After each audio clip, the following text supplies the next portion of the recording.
रामकृष्ण हरी मंडळी, तुम्हा सर्वांना आषाढी एकादशीच्या खूप खूप शुभेच्छा. आज आषाढी एकादशी वारकऱ्यांसाठी, विठ्ठल भक्तांसाठी आणि माझ्यासारख्या अनेकांसाठी हा दिवस म्हणजे केवळ सण नाही, तर भक्ती, श्रद्धा आणि सकारात्मक ऊर्जेचा उत्सव आहे.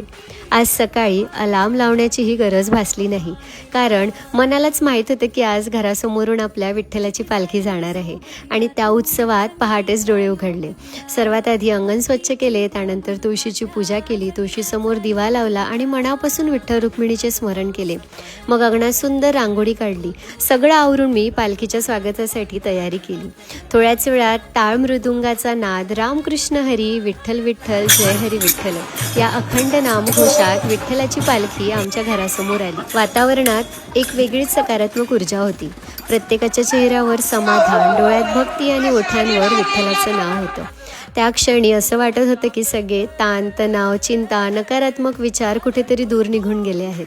हा माझा इथला दुसरा आषाढी एकादशीचा अनुभव. तसाच किंबहुना त्याहूनही अधिक आनंद मला यावर्षी झाला.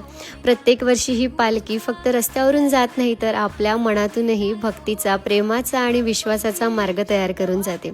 अशा परंपरा, आपल्या संस्कृती जोडून ठेवणे, जपून ठेवणे हे आपलं कर्तव्य. म्हणून अशा क्षणांना जपणं आणि अनुभवणं खूप महत्त्वाचं आहे. आज मी विठ्ठलाच्या चरणी एकच प्रार्थना करते, हे विठ्ठला, प्रत्येकाच्या आयुष्यात सुख, समाधान, उत्तम आरोग्य आणि समृद्धी दे. प्रत्येकाच्या चेहऱ्यावर आनंद कायम राहू दे.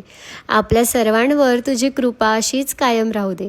रामकृष्ण हरी, विठ्ठल विठ्ठल, जय हरी विठ्ठल. आषाढी एकादशीच्या पुन्हा तुम्हा सर्वांना मनपूर्वक शुभेच्छा.